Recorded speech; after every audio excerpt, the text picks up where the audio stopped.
And we're happy to welcome you into a brand new week of Upon Further Review. Along with Josh, this is Nate. We are at RJ Steakery on South Main. That's our home where we do Upon Further Review. Another weekend in the books. We've already had 3 games played on the high school scene, 2 on the college scene. The NFL finishes up as we tape our show with a doubleheader on Monday night.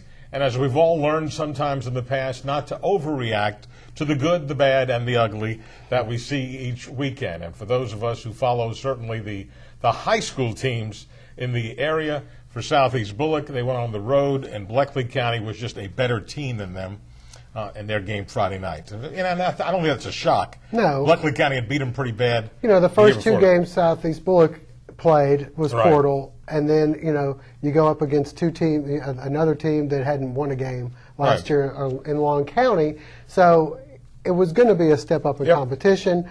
You know, maybe a reality check in some ways. I still think they're going to have a pretty good season. Yeah, listen, and they've already had 2 more wins than they had last year. Exactly. And we'll talk a little more. We'll have highlights later Portal, on. Portal scores first in every game, don't they? Yeah. That's what that seems to be the MO, and then can't hang on and lost to Claxton, who hadn't won a game coming in. You thought maybe they had a chance. Claxton has some athletes, and they usually the do. Quarterback who's played since he's a freshman there.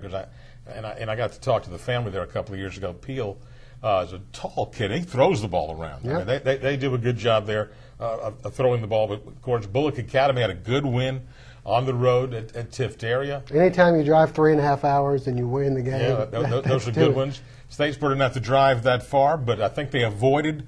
And Coach Pennington was really excited after the game. You know, we use the cliche, the trap games here and there. Well, I don't think it was going to be a trap game because of the fact that Tatnall came in undefeated.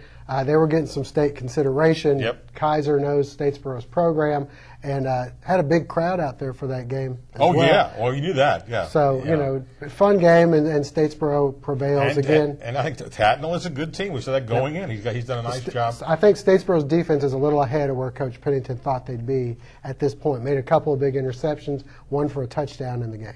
And also had a couple of touchdowns called back in the game. We can see.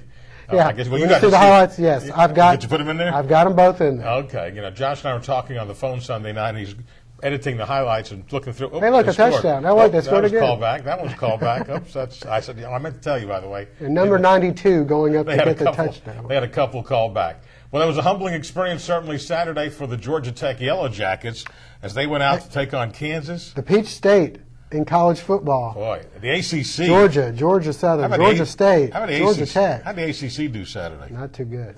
Boy, the conference is falling. The U couldn't handle the horseshoe. Yeah, well, but okay, that's the number 2 team in the nation. Right. What about Virginia Tech? Virginia Tech loses to James Madison, maybe diminishing Boise State's Could hopes. Be, yeah. Anyway, but with Georgia and Georgia Tech losing, both get bopped out of the top 25. It's the first time Georgia hasn't been in the top 25 since earlier in the decade, back like 2001. When we go to put our show on the air, Georgia Southern may. Who knows? Right, they may get a little credit the strength of their loss. I want to talk about that in just a moment.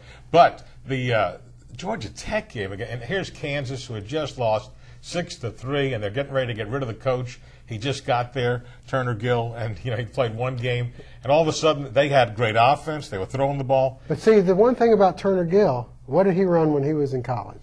Oh, he ran plenty of options. Yeah. So, I mean, he does know a little bit about it, as opposed to some coaches who might go in kind of. And his defensive coordinator had been in Mississippi State and played against Tech last and only gave up 6 points the week before. Right. Let's not, But Tech shot themselves in the foot enough, and again, I know. Special teams miscues. Ooh, boy, punting 13 yards, kicking it out of bounds, those kind of things. The Georgia game, unfortunately for Georgia, they saw the emergence of a freshman running back in Lattimore from South Carolina, and this could be the South Carolina's year because Florida, even though they won their game against South Florida, really struggled.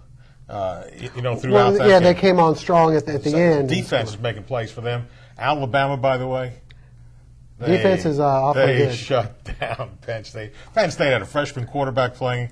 He was out of his element. He was definitely in trouble, and Florida State was out of their element going up certainly against Oklahoma. Well, the Georgia Southern Football Eagles, as most of you know, played Navy this past weekend. Our guy Josh was up there, flew up with the team, We'll talk about the sights and the scenes up in Annapolis when we come back on Upon Further Review.